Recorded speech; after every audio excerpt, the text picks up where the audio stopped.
La historia está llena de monarcas que gobernaron con poder y prestigio, pero en lo que respecta al matrimonio, algunos fueron un completo desastre.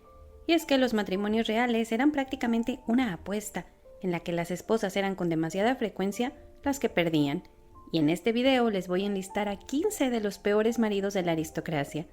Desde tiranos que veían a sus esposas como prescindibles, rompecorazones que hacían alarde de sus amantes, abusivos que maltrataron a sus esposas y todos los que hicieron de su matrimonio una pesadilla diplomática.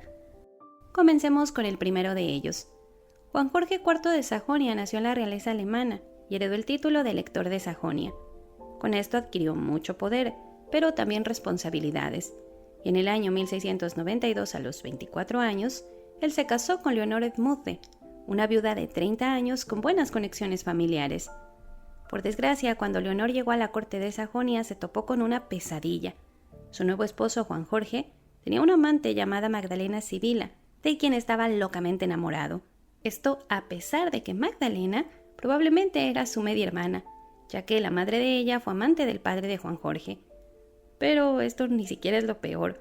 Lo realmente malo fue que desde que Leonor llegó, Juan Jorge la humilló, la envió fuera del palacio sin ningún tipo de recurso, mientras que él se instaló con su amante Magdalena en el palacio principal y hacía que todos la trataran a ella como la consorte.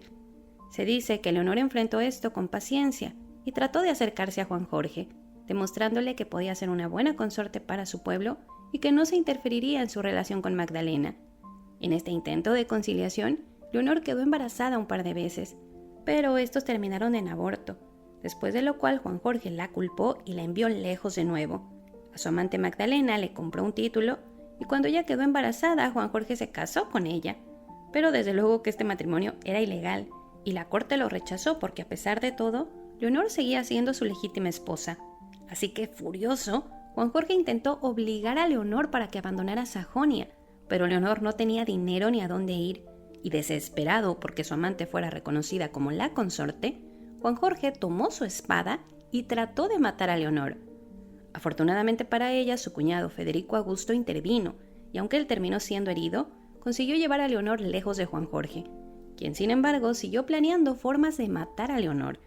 Pero sorpresivamente en el año 1694 Magdalena enfermó de viruela y falleció. Juan Jorge se contagió por cuidarla y murió unos meses después a los 26 años.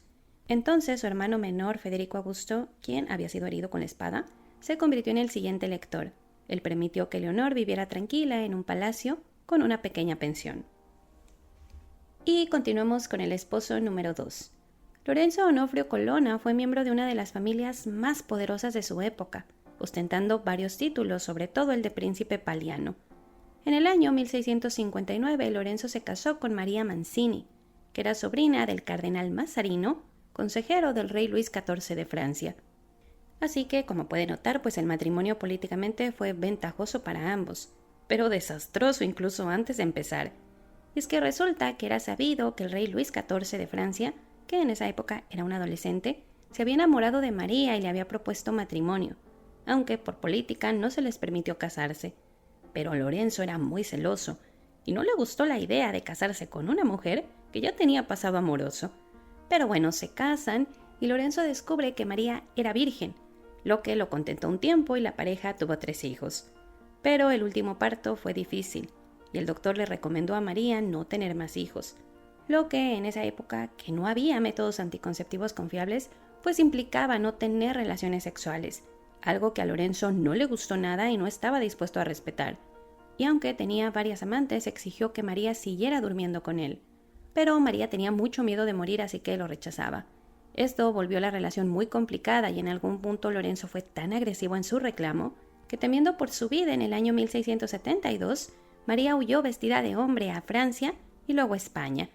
Como no era común que en esa época una mujer noble tomara esas acciones, todos en Europa quedaron perplejos, y más cuando María públicamente acusó a Lorenzo de haberla maltratado, algo que Lorenzo negó, al tiempo que intentó obligarla para que volviera con él. Pero luego de un tiempo se cansó, la ignoró, tomó más amantes y la pareja se mantuvo separada hasta la muerte de él en el año 1689 a los 52 años. Continuemos con el esposo número 3. Felipe II de Francia nació en el año 1165 y se convirtió en rey a los 14 años en el año 1180. Se le recuerda como un gobernante astuto y difícil de tratar. Pero vayamos a lo que nos interesa. En el año 1193 Felipe tenía 28 años. Era viudo y ya tenía un heredero varón, pero quería una alianza con Dinamarca, así que decidió casarse con la princesa Ingeborg, que era la hija del rey Valdemar I de Dinamarca. Todo bien al inicio, la pareja se conoció, tuvieron su ceremonia de bodas y todo. Pero al día siguiente, Felipe ordenó que Ingeborg fuera sacada de su castillo y llevada a un convento, solicitando la anulación porque, según él, aunque intentó, no pudo tener relaciones sexuales con ella, o sea, no se consumó el matrimonio, señalando como excusa un hechizo que Ingeborg puso en él. La pobre Ingeborg quedó públicamente humillada, abandonada y forzada a estar en un convento, mientras que Felipe buscó una nueva esposa y tuvo 2 hijos. Sin embargo, Ingeborg y su familia apelaron ante el Papa, afirmando que no había razón para anular el matrimonio porque ella y Felipe sí habían tenido relaciones sexuales. El caso fue tan bien defendido por Dinamarca que el Papa le concedió a Ingeborg la razón. Y ante esto y la presión política, Felipe tuvo que abandonar a su nueva esposa y a sus hijos, para retomar el matrimonio con Ingeborg, aunque en realidad nunca quiso volver a verla y solo le concedió el título de reina como una formalidad. Ingeborg intentó asumir su papel y trató de tener buena relación con Felipe, pero él no quería nada que ver con ella y siempre la ignoró. Cabe mencionar que curiosamente Felipe fue bastante decente con sus otras esposas, incluso generoso, y la razón por la que Felipe se portó tan mal con Ingeborg sigue siendo un completo misterio. Algunos creen que ella tenía alguna deformidad, mala higiene íntima, o que a Felipe simplemente no le gustó su carácter fuerte. Nunca lo sabremos, pero la cosa es que ellos prácticamente no volvieron a verse y Felipe permaneció odiándola hasta su muerte en el año 1223. Continuamos con el caso número 4. Nacido en el año 1835, Leopoldo II de Bélgica es recordado porque en su obsesión por expandir su poder, participó en la colonización del Congo y el trato inhumano que se le brindó a la población del mismo. Así que su legado no es muy bonito, pero enfoquémonos en su papel como esposo. En el año 1853, por razones políticas a los 18 años, Leopoldo se casó con la archiduquesa María Enriqueta de Austria, que tenía 17 años. La pareja fue popular con el pueblo y tuvieron 4 hijos. Sin embargo, ellos tenían poco en común. Ella era caritativa y sociable, mientras que Leopoldo era ambicioso y callado. Además, tenían opiniones opuestas en absolutamente todo. Cuando Enriqueta intentó participar en la política militar, Leopoldo la mandó callar, y cuando ella se opuso a la colonización del Congo, Leopoldo la consideró una persona débil. Después, cuando llegó el momento de arreglar los matrimonios para sus hijos, tampoco se ponían de acuerdo y aunque la mayoría hizo matrimonios dinásticos, estos terminaron en escándalos de los que Leopoldo culpó abiertamente a Enriqueta.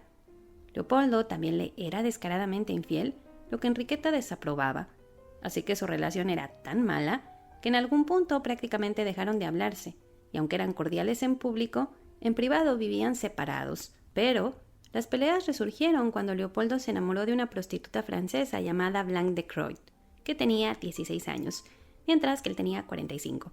Desde luego que esta no era su primer amante, pero con esta Leopoldo perdió la cabeza. Le compró un título, propiedades, joyas, todo. Y esto causó un enorme escándalo que casi amenazaba con destruir la monarquía. Humillada y estresada por la situación, Enriqueta murió en el año 1902. Leopoldo de inmediato se casó con su amante, que no fue reconocida reina, aunque el público a menudo en burla la nombró la reina del Congo, ya que el dinero que salía del Congo en su mayoría se lo gastaba ella, y de hecho ella terminó heredando toda la fortuna de Leopoldo cuando éste falleció en el año 1909 a los 74 años. Este tema de la herencia fue un gran golpe para las hijas de Leopoldo, quienes intentaron pelearle a Blanche algo de la herencia, pero al final Blanche terminó quedándose prácticamente con todo. Y lo curioso es que ella de inmediato se casó con quien había sido su proxeneta, que fue quien terminó disfrutando la fortuna de Leopoldo, así que ya saben, nadie sabe para quién trabaja. Pero vayamos con el caso número 5. Ladislaus IV de Hungría, mejor conocido como el Cumano, nació en el año 1262 y se convirtió en rey de Hungría en el año 1272 con solo 10 añitos. De inmediato sus consejeros lo casaron con Isabel de Sicilia, que era hija del rey de Nápoles. Ambos tenían 10 años al momento de la boda, que obviamente solo se había hecho con fines políticos, y por la edad que ellos tenían, pues obviamente no se instalaron juntos ni nada de eso. Pero pasan los años y ambos se vuelven adultos, así que Isabel es enviada a la corte para instalarse formalmente como la consorte. Sin embargo, Isabel se topa con que Ladislao había adoptado las costumbres de una tribu pagana conocida como los cumanos, y de esa misma tribu, Ladislao había tomado varias amantes con quienes tenía hijos. Lo peor fue que rápidamente Ladislao dejó claro que para él estas mujeres eran más importantes que Isabel, quien recibió un trato indiferente y malas habitaciones. También tuvo que soportar que sus empleados, que habían llegado con ella desde Nápoles, fueron obligados a usar ropa cumana y no se les dio ningún tipo de respeto. Isabel intentó defenderlos y defender su posición y exigir respeto, pero Ladislao la ignoró y también se negó a dormir con ella, así que no tuvieron hijos, algo por lo que Isabel fue públicamente culpada. En algún punto, desesperada, humillada y abandonada, Isabel quiso volver con sus padres, pero Ladislao la descubrió y la encarceló en la isla Margarita durante casi 3 años. Mientras tanto, él hizo que todos trataran como reina a una de sus amantes. Pero por presión de la corte y otros países, en el año 1289 tuvo que liberar a Isabel, aunque no la trató mejor y vivieron prácticamente separados, hasta que un año después, en 1290, Ladislao fue asesinado. Curiosamente, fueron sus propios guardias cumanos quienes lo mataron. De inmediato, Isabel fue traída al palacio y fue invitada a quedarse en Hungría, donde se hizo cargo de algunas fundaciones religiosas. Continuemos con el esposo número 6. Nacido en el año 1615, Ibrahim es recordado por tener uno de los gobiernos más caóticos de la historia otomana, marcado por el declive económico, pero sobre todo por su comportamiento extraño. Pero antes de ir al chisme les tengo que dar un poco de contexto. En esa época el Imperio Otomano buscaba evitar rebeliones, así que encerraba a los hermanos y medios hermanos de los sultanes. Ibrahim, como uno de los hijos menores, creció confinado en un palacio, con reglas muy estrictas y una alta probabilidad de ser ejecutado por sus hermanos cualquier día. Y así vivió hasta que de forma inesperada, en el año 1640, se convirtió en el sultán otomano a la edad de 25 años. La cosa es que el encierro lo había dejado paranoico, con ataques de ira y delirio de persecución. Así que los asuntos de Estado quedaron a cargo de su madre Cosem y otros asesores. Sin embargo, Ibrahim seguía siendo el sultán, así que sus órdenes debían obedecerse. Lo malo era que ordenaba locuras como ejecuciones sin motivo y cuestiones políticas que no tenían sentido. Además, gastaba cantidades excesivas de dinero en ropa y entretenimiento, lo que ayudó a que se vaciara el tesoro otomano. Pero aquí viene lo que nos interesa, y es que aunque el Imperio Otomano no usaba matrimonios únicos, los sultanes sí tomaban muchas esposas y concubinas. En su caso, se dice que mantenía más de 300 mujeres. Lo malo es que no las trataba muy bien. Se dice que las golpeaba, las echaba en medio de la noche, les gritaba, amenazaba con matarlas, y de repente, cuando su humor mejoraba, les arrojaba joyas caras. Pero uno de los actos más perturbadores que contaron sus contemporáneos fue que ordenó que 280 mujeres de su harem fueran ahogadas, debido a que se imaginaba que lo habían engañado. Y como ese surgieron otros relatos que demuestran que fue un terrible esposo, y lo peor es que tuvo a muchas mujeres. Hasta que finalmente, con el imperio al borde de un colapso en el año 1648, estalló un golpe de estado por el cual Ibrahim fue encarcelado y estrangulado a la edad de 32 años. Lo triste es que el Imperio Otomano siguió usando esta práctica de encerrar a los príncipes, y eso hizo que se dieran muchos más casos muy trágicos. Pero continuemos con el esposo número 7. Nacido como Lucio Dominicio, Nerón gobernó Roma desde el año 54 hasta su muerte en el año 68.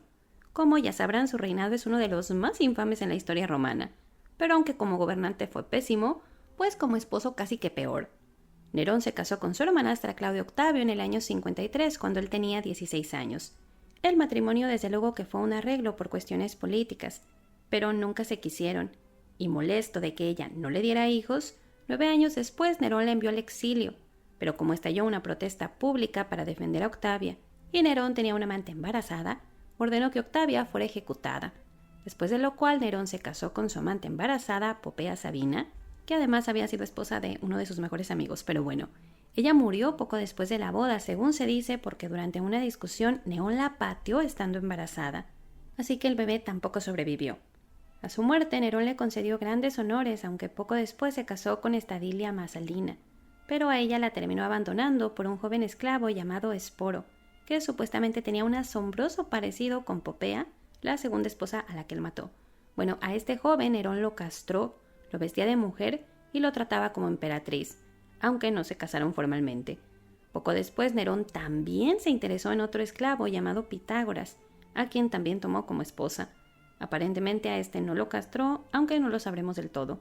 Sin embargo, eventualmente el comportamiento tiránico de Nerón provocó un descontento generalizado, y en el año 68 estallaron rebeliones en todo el imperio, ante lo cual Nerón huyó de Roma y se suicidó el 9 de junio del año 68, a la edad de 30 años, lo que dio por terminado sus polémicos matrimonios y también su desastroso reinado. Continuamos con el esposo número 8. Pedro I de Rusia, mejor conocido como el Grande por su gobierno modernizador y sus exitosas campañas militares, nació el 9 de junio de 1672 y se convirtió en zar de Rusia a los 10 años en 1682. 7 años después, por un acuerdo familiar, Pedro, de 17 años, se casó con una noble llamada Eudoxia, de 20 años. Juntos tuvieron 3 hijos, incluyendo al heredero de Pedro. Sin embargo, a pesar de que Eudoxia lo idolatraba y le expresaba su eterna lealtad y mucho amor, Pedro no sentía nada por ella. De hecho, ni siquiera le gustaba su apariencia, y le desagradaba que la familia de ella fuera tan conservadora y ambiciosa.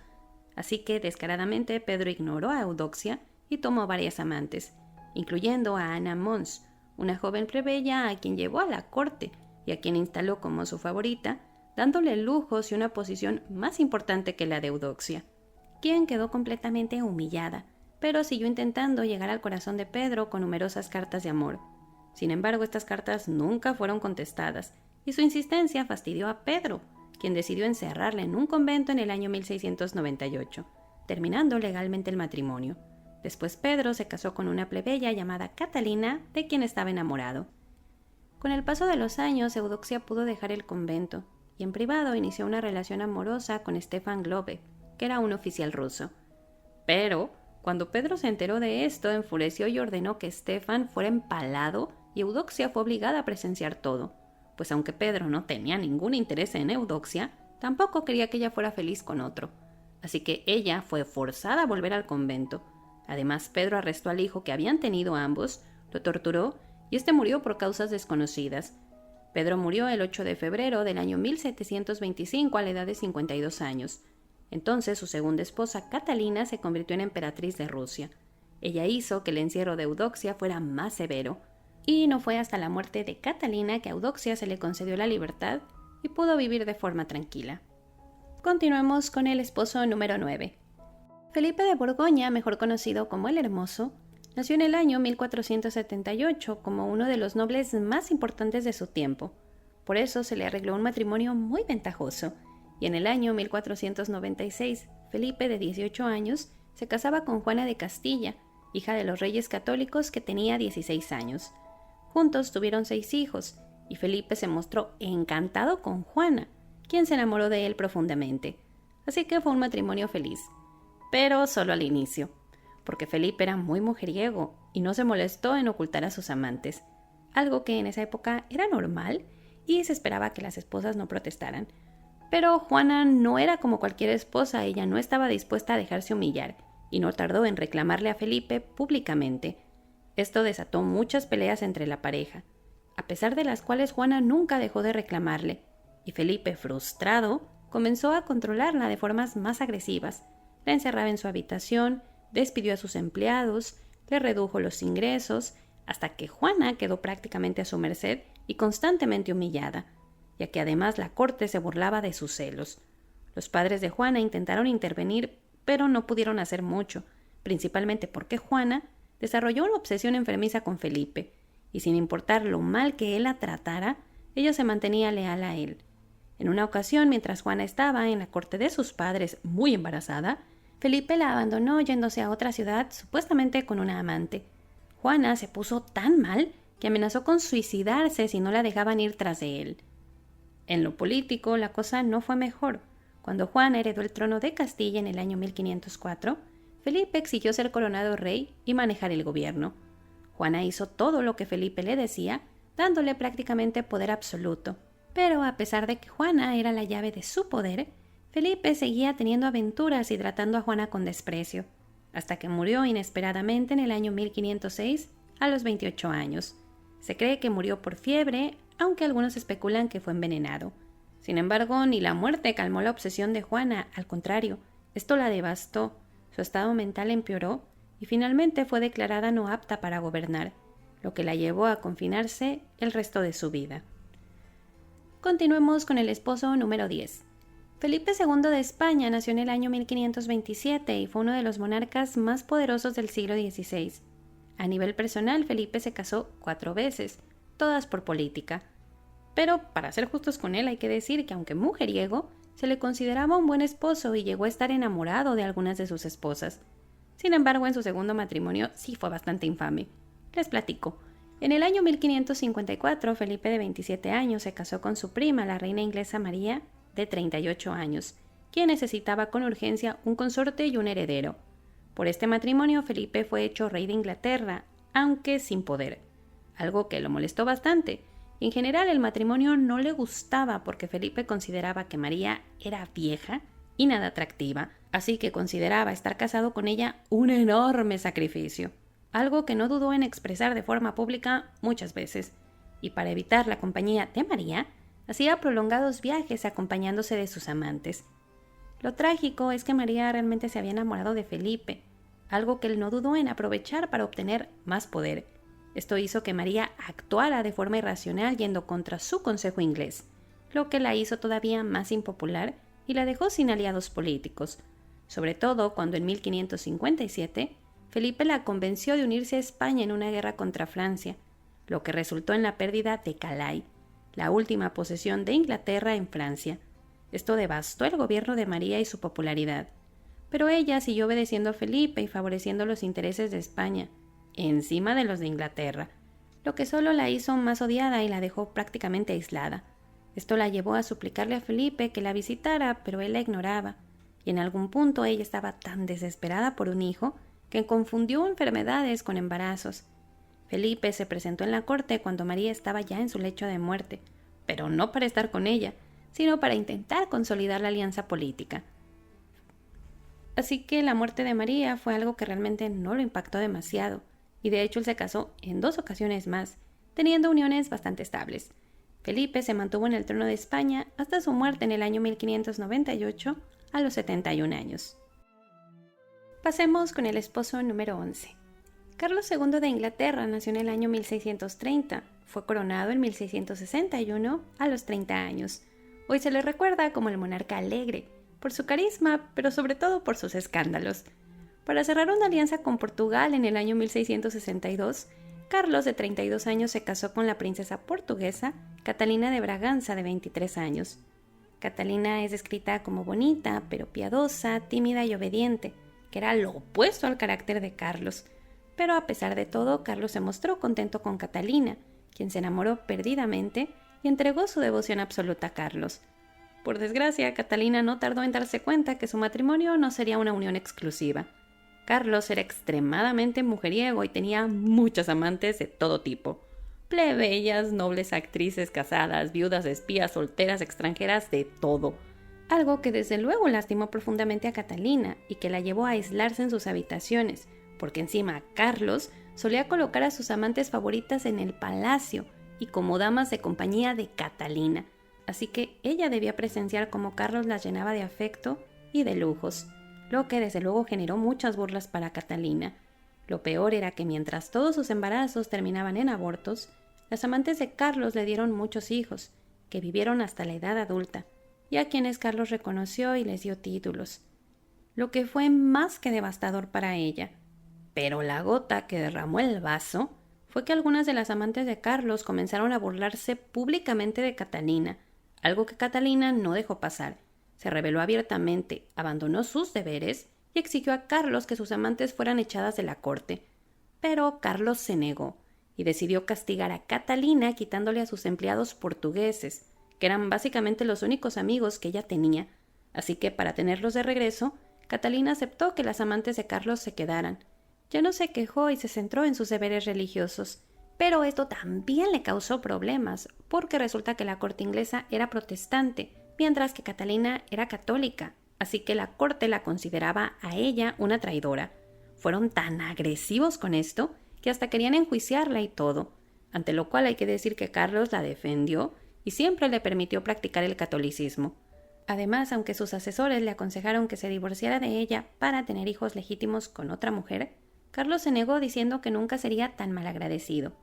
Así que, con todo y todo, estuvieron juntos hasta la muerte de Carlos el 6 de febrero de 1685, a los 54 años. Poco después, Catalina volvió a Portugal. Continuemos con el caso número 12. Maximiliano I de Habsburgo fue emperador del Sacro Imperio Romano Germánico y fue conocido por sus ambiciosas estratégicas políticas, algo para lo que utilizó matrimonios. Primero a los 18 años, cuando se casó con la duquesa María de Borgoña. Ellos fueron muy felices y tuvieron 3 hijos. Sin embargo, María murió 5 años después, dejando a Maximiliano devastado. Pasaron los años y en 1494, Maximiliano se casó con Bianca Sforza. Él tenía 35 años y Bianca tenía 21. Con esta boda, Maximiliano consiguió un enorme apoyo financiero de la familia de Bianca. Pero no hubo nada más para él, pues aunque Bianca fue descrita como atractiva, también era inmadura, no seguía el protocolo, gastaba mucho dinero y no tenía interés en la política, lo que hizo que a Maximiliano Bianca le resultara muy poco atractiva, y conforme la pareja pasaba más tiempo junta, Maximiliano se quejó constantemente de ella, comparándola con su primera esposa María, a quien nunca había olvidado. De hecho, Maximiliano seguía manteniendo su corte organizada, tal y como María lo había establecido, y Bianca pues nunca pudo tener ninguna decisión, así que tuvo que aguantar las comparaciones constantes, lo que fue particularmente difícil porque Bianca sí estaba enamorada de Maximiliano y trataba de ganarse el afecto de él, quien sin embargo siempre la rechazaba, ridiculizándola por su poco intelecto y refiriéndose a ella como mente mediocre. Además, como no tenían hijos, él consideró que el matrimonio había sido una pérdida de tiempo, así que decidió separarse de ella. No de forma legal, claro, pero sí la envió a vivir lejos y la ignoró.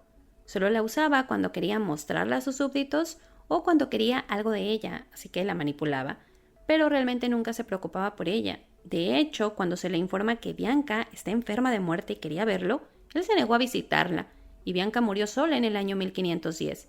Maximiliano no asistió a su funeral y no le realizó ningún monumento. Más bien, todo lo que hacía se lo dedicaba a la memoria de su primera esposa María. Maximiliano no se casó de nuevo, muriendo en el año 1519 a los 59 años. Hasta el final de sus días, él lloraba al recordar a su primera esposa María, y nunca recordaba ni por error a Bianca. Continuemos con el esposo número 13.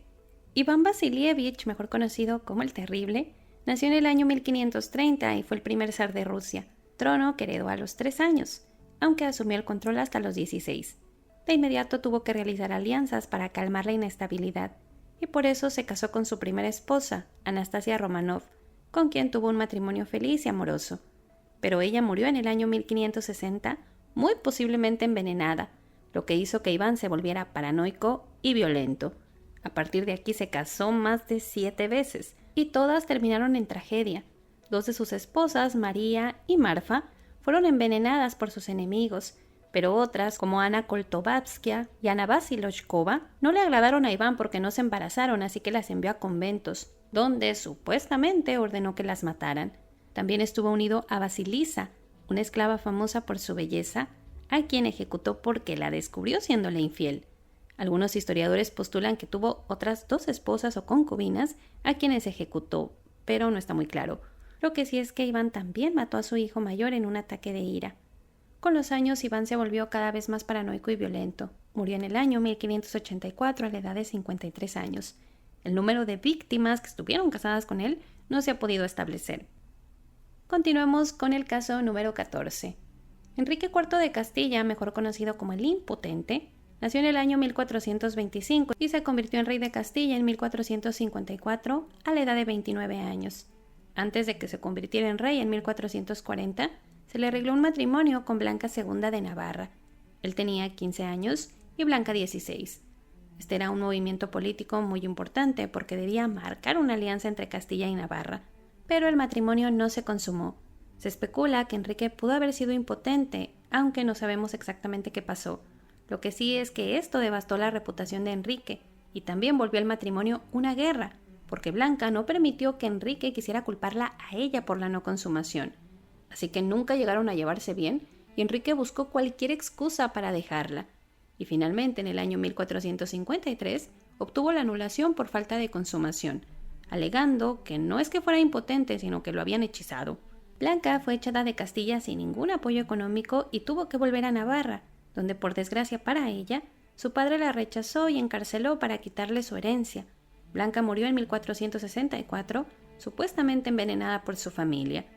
Mientras tanto, Enrique después se casó con la princesa portuguesa Juana, que era 10 años menor que él. Pero este matrimonio también fue muy infeliz y estuvo marcado por la indiferencia de Enrique hacia Juana, ya que él prácticamente la ignoró y la pareja nunca desarrolló ninguna cercanía. Sobre esto se dice que Enrique era homosexual y que estaba enamorado de uno de sus cortesanos. No sabemos, pero lo que sí es que pasaba más tiempo con sus cortesanos que con Juana, quien en un inicio trató de acercarse a él. Sin embargo, Enrique la abandonó y toda la corte la aisló. A pesar de todo, oficialmente Enrique y Juana tuvieron una hija nacida en 1462, es decir, 7 años después de la boda, lo que causó muchas sospechas, así que la paternidad de la niña fue ampliamente discutida. No sabemos si la niña era de él o no porque él oficialmente la aceptó, pero Enrique, fastidiado con la situación, encerró a Juana en un castillo, donde Juana tomó como amante al sobrino del cardenal y tuvo 2 hijos con él.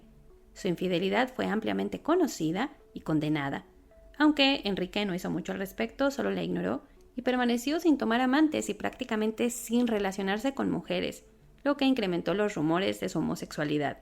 Él siguió así hasta su muerte en el año 1474, a los 49 años, que además hay que decir que su muerte desencadenó una guerra civil entre su hija o su supuesta hija Juana y su hermana Isabel. Las razones por las que Enrique no pareció cercano a ninguna mujer, la verdad, no están muy claras, aunque tampoco podemos asumir totalmente que fuera homosexual, y más bien lo que sí se cree es que era impotente, por eso de su apodo. Pero vayamos con el último caso, que es bastante obvio porque yo no podía terminar esta lista sin mencionar a Enrique VIII de Inglaterra, que creo que todos sabemos porque es el peor esposo, pero igual se lo resumo muy rápido. Él se convirtió en rey en el año 1509 con 17 años. De inmediato mostró carácter y, yendo en contra de sus consejeros, se casó con la princesa Catalina de Aragón, hija de los reyes católicos. Enrique tenía 18 años y Catalina 23. Este fue un matrimonio político, pero escandaloso, porque ella era viuda del hermano mayor de Enrique, de Arturo, aunque supuestamente no habían consumado la relación. Pero bueno, la cosa es que igual se casaron y fueron felices al inicio. Sin embargo, luego de varios abortos y solo una hija que vivió a la edad adulta, Enrique se volvió más descarado con sus amoríos. Tuvo un hijo ilegítimo que reconoció, y cuando en su corte se topó con la noble inglesa Ana Bolena, Enrique se obsesionó con ella, pero Ana se negó a ser su amante. Así que Enrique, deseando un heredero varón y casarse con Ana, intentó anular su matrimonio con Catalina. Pero ella se defendió y al final Enrique rompió relaciones con la Iglesia Católica y estableció la Iglesia de Inglaterra. Y así, bajo sus propios términos, en 1533, Enrique, de 41 años, se casó con Ana Bolena, pero Ana solo le dio una hija. Además, demostró ser muy celosa y políticamente muy participativa, lo que la llevó a complicar mucho las cosas en la corte. Pero el punto de quiebre fue cuando Enrique se enamoró de una de sus damas, Jane Seymour, así que para deshacerse de Ana, Enrique la acusó de adulterio, incesto y traición, por lo que Ana fue ejecutada en el año 1536. Días después, Enrique se casó con Jane Seymour. Ella dio a luz al heredero varón que Enrique tanto anhelaba, pero murió poco tiempo después por complicaciones de parto. A ella, Enrique siempre la recordaría como su verdadera esposa. Después de un periodo de duelo por política, Enrique se casó con Ana de Cleves, pero Enrique encontró a Ana poco atractiva y el matrimonio se anuló después de 6 meses. Pero en este caso, gracias a que ella era noble extranjera de alto rango, ya que no había presentado oposición a la separación, Ana recibió un buen acuerdo y permaneció en Inglaterra. Semanas después de la separación, Enrique se casó con Catalina Howard, su quinta esposa, quien había sido dama de compañía de Ana de Cleves y prima de Ana Bolena. Enrique adoraba a Catalina, a quien consideraba su rosa sin espinas.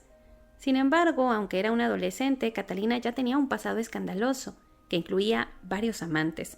Enrique se negó a creer los rumores, pero cuando se dio cuenta que ella lo estaba engañando con uno de sus cortesanos, ordenó la ejecución de Catalina en el año 1542. Un año después de estos eventos, Enrique se casaba con su sexta esposa, Catalina Parr, que era 20 años menor que él. Catalina era viuda y protestante, así que el matrimonio se hizo con la idea de aplacar a los protestantes de su corte y de conseguir una figura femenina que dominara la casa del rey. Ellas tuvieron altas y bajas, pero comparado con todo lo que había pasado anteriormente, pues fue un matrimonio bastante estable. Además, Catalina sobrevivió a Enrique, que ya es mucho, y desempeñó un papel clave en la educación y crianza de sus hijos, que fueron los siguientes monarcas Isabel y Eduardo. Enrique VIII murió en el año 1547 a la edad de 55 años. Y pues esos son los casos de esta lista. Obviamente hay muchos que no mencioné, como Jorge I de Gran Bretaña, que para mí es el peor de todos, pero bueno, no peor que Enrique VIII, pero sí es muy malo. Pero porque ya se los he mencionado en demasiados videos. Digo, Enrique VIII también, pero él sí no podía dejarlo fuera. También, por ejemplo, Alfonso XIII de España, también como que ya se los acabo de mencionar hace poquito. Entonces como que los quise dejar un poco fuera. Pero no sé, ustedes díganme, ustedes cuál consideran que ha sido el peor esposo de todos o qué caso hubieran agregado en la lista. Yo traté de incluirles algunos que no son tan conocidos, otros que son curiosos y así. Pero pues nada, no estamos hablando de épocas muy diferentes. Digo, malos matrimonios siempre, ¿no? Por ejemplo, tenemos el caso de Diana y Carlos, que fue un matrimonio muy malo. Pero los extremos que se daban, ¿no? En estas épocas, sí, no de encerrarlas en una isla y demás, pues eran extremos que tenían también que ver con la política, con la forma, con el control, ¿no? Que se podía ejercer sobre una persona. Algunos casos pues tristes, chicos y chicas, pero pues bueno, eso es lo que les puedo platicar en este video. Pero pues nada, chicos y chicas, yo espero que les haya gustado el video y muchísimas gracias.